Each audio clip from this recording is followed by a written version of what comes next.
नमस्कार साथियों, मैं प्रज्ञा पांडे स्वागत करती हूँ आप सभी का राउज एकेडमी के ऑनलाइन प्लेटफॉर्म पे। देखिए, अभी रिसेंटली आप सभी न्यूज में देख रहे होंगे कि एस जयशंकर साहब पाकिस्तान गए हैं। और अगर हम इंडिया और पाकिस्तान के रिलेशन के कॉन्टेक्स्ट में यहाँ पर बात करें तो ये बहुत ही बड़ा हिस्टोरिक मूव है, क्योंकि अगर हम बात करें पुलवामा अटैक और उसके बाद 370, तो दोनों कंट्रीज के बीच में जो रिलेशन है ये बिल्कुल भी ठीक नहीं है। और भारत लगातार बोलता आ रहा है कि जब तक पाकिस्तान टेररिज्म को यहाँ पर पनाह देगा, जब तक पाकिस्तान टेररिज्म को यहाँ पर सपोर्ट करेगा, तब तक हम किसी भी प्रकार की किसी भी बातचीत का पार्ट नहीं बनेंगे। और तब से अगर हम बात करें तो इंडिया और पाकिस्तान के बीच में जो रिलेशन है वो लगातार हमें खटास में देखने के लिए मिल रहे हैं। बट ये जो मूव है, ये जो भारत के एक्सटर्नल मिनिस्टर की अगर हम बात करें, एक्सटर्नल अफेयर्स मिनिस्टर का इनका जो विजिट है यहाँ पर पाकिस्तान में, ये बहुत ही कमेंडेबल मूव भी कहा जा सकता है। लेकिन स्ट्रैटेजिक पॉइंट ऑफ व्यू से अगर हम बात करें तो भारत ने ये जो किया है, भारत ने जो जयशंकर साहब को भेजकर यहाँ पर किया है, ये बहुत ही फॉरेन पॉइंट ऑफ व्यू से अगर हम बात करें, हमारी फॉरेन पॉलिसी की पॉइंट ऑफ व्यू से बात करें तो बहुत ही सोची समझी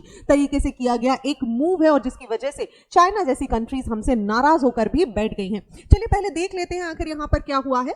आप देखिए, जयशंकर साहब यहां पर मिलने गए हैं और इसी के साथ आप देखेंगे तो एससीओ की मीटिंग हो रही है। एससीओ में सारी कंट्रीज यहां पर मिलजुल कर पार्टिसिपेशन कर रही हैं। लेकिन भारत का स्टैंड यहां पर क्लियर है। आपको पता होगा शहबाज शरीफ जी ने यहां पर डिनर आयोजित किया, जो कि यूजुअली सारी कंट्रीज के लिए किया जाता है। और ऐसे में भारत के अगर हम बात करें तो प्राइम मिनिस्टर यहां पर मौजूद नहीं है, जबकि आपको पता है जब एससीओ की मीटिंग यहां पर होती है तो सारे देश के जो हेड ऑफ द स्टेट्स होते हैं वो यहां पर पहुंचते हैं। जैसे आप देखेंगे शहबाज शरीफ यहां पर मौजूद है, चाइना के जो प्रीमियर है, जो कि हाईएस्ट पोजीशन होती है, वो यहां पर मौजूद है। लेकिन भारत ने यहां पर किसको भेजा है? भारत ने यहां पर भेजा है एस जयशंकर साहब को। और एस जयशंकर साहब का जो स्वागत है ये बड़ी धूमधाम से किया गया। हालांकि सारे डिप्लोमेट्स का स्वागत इतने ही अच्छे से किया जाता है, लेकिन आप समझिए यहां पर प्राइम मिनिस्टर मोदी को होना चाहिए था। Again India showed one thing कि देखिए, हमारे यहां से हम आए तो हैं रिप्रेजेंटेशन देने के लिए, लेकिन हमारे देश का प्राइम मिनिस्टर आपके यहां नहीं आया है। और तब तक किसी भी प्रकार की बातचीत नहीं की जाएगी जब तक आप आतंकवाद को खत्म करने की बात नहीं करेंगे। ऐसा नहीं है कि भारत चाहता नहीं हम आपके साथ ट्रेड करें, ना करें, राइट, लेकिन जब तक यहां पर टेररिज्म को प्रमोट किया जाएगा तब तक हम यहां पर किसी भी तरीके का ट्रेड नहीं करेंगे। और एस जयशंकर साहब ने यहां पर बहुत खुलकर बोल दिया है कि ऐसा नहीं है कि हम नहीं चाहते आपके साथ ट्रेड करना, हम नहीं चाहते आपके साथ बायलैटरल रिलेशंस हमारे यहां पर एस्टैब्लिश हो। लेकिन पाकिस्तान ये जो खुले तौर पर कश्मीर कश्मीर कश्मीर का मुद्दा बार बार बोलता है, ये हमारा इंटरनल मैटर है और पाकिस्तान को हमारे आंतरिक मामलों में हस्तक्षेप करने का किसी भी तरीके का कोई अधिकार नहीं है। साथ ही साथ यहां पर इन्होंने ये भी बोल दिया कि भाई देखिए, जो इंटरनल सिक्योरिटी है भारत की, भारत उसके लिए सबसे ज्यादा प्रायोरिटी देता है। और अगर किसी भी कारण से, किसी भी देश की वजह से भारत की जो इंटरनल सिक्योरिटी अगर उसे हम पर पहुंचता है तो किसी भी प्रकार की ना तो बातचीत की जाएगी, ना ही किसी भी प्रकार का व्यापार किया जाएगा। अब देखिए, जब हम एससीओ की बात कर रहे हैं ना, तो we are not just talking about India and Pakistan. आप यहां पर ये पूरी की पूरी 10 कंट्रीज देख सकते हैं, जिसमें से अगर आप बात करेंगे तो आप बात कर लीजिए ईरान की, आप बात कर लीजिए चाइना की, आप बात कर लीजिए पाकिस्तान की। ये वो कंट्रीज हैं जो कहीं ना कहीं इंडिया के एंटी स्टेटमेंट आपको देखने के लिए मिलते हैं। आपने रिसेंटली सुना होगा, इस तरीके के स्टेटमेंट लगातार आ रहे हैं।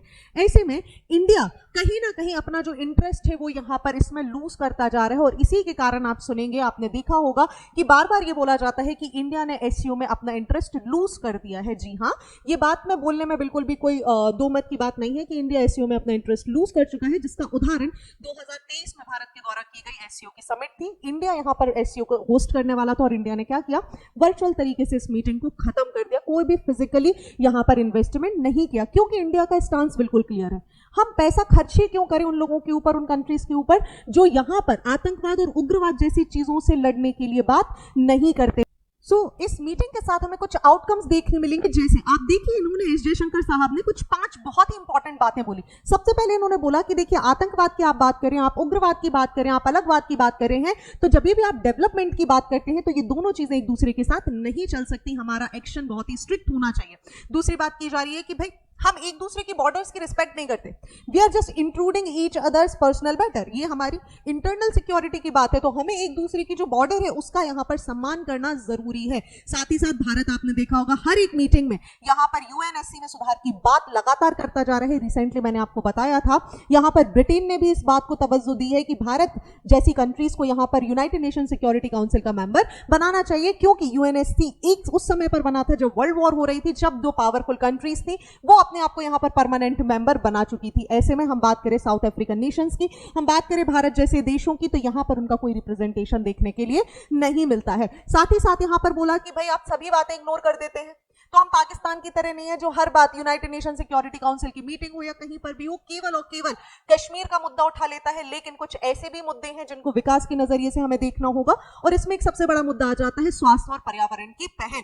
साथ ही साथ ये बोला कि भाई इंडिया लगातार हेल्थ के लिए और एनवायरनमेंट के लिए काम कर रहा है, बाकी देशों को भी करना चाहिए। और साथ ही साथ इन्होंने बोला कि भाई दुनिया में जिस तरीके से कोरोना के टाइम पीरियड पे हम सभी लोग स्टैग्नेंट फेज में आ गए थे, आज बिल्कुल वैसा ही माहौल है, और माहौल है होने वाली लड़ाई। आपको पता है इजराइल हमास का हम वॉर देख लें, यहाँ पर नॉर्थ और साउथ कोरिया का वॉर देख लें, चाहे हम रशिया और यूक्रेन का वॉर देख लें, इन सारी वॉर्स की वजह से आप देखेंगे लगातार जो रिलेशन है, जो इंटरनेशनल रिलेशन है कंट्रीज की या लोगों की जो सुरक्षा है वो यहाँ पर हैम्पर हुई है। तो ये सारी चीजें हमें यहाँ पर देखने के लिए मिल रही है। साथ ही साथ इन्होंने बात है कि क्लाइमेट चेंज से हमें निपटना होगा, सस्टेनेबिलिटी की तरफ जाना होगा। लेकिन एक बात एस जयशंकर साहब ने बहुत ही क्लियर यहां पर कर दी है, और वो बात है कि जब तक आतंकवाद की बात होगी, भारत किसी भी देश के साथ ना ही व्यापार करेगा, ना ही उससे बातचीत करेगा। और आपको पता है यही कारण है कि कहीं ना कहीं इंडिया ब्रिक्स को ज्यादा यहां पर प्रिविलेज देता है रादर देन दी एससीओ। और ये कहना बहुत ही सही होगा कि भारत की अब जो एससीओ में इंटरेस्ट है वो खत्म हो चुके हैं, और इसी के कारण चाइनीज मीडिया अगर हम देखें तो वो बहुत ज्यादा नाराज है,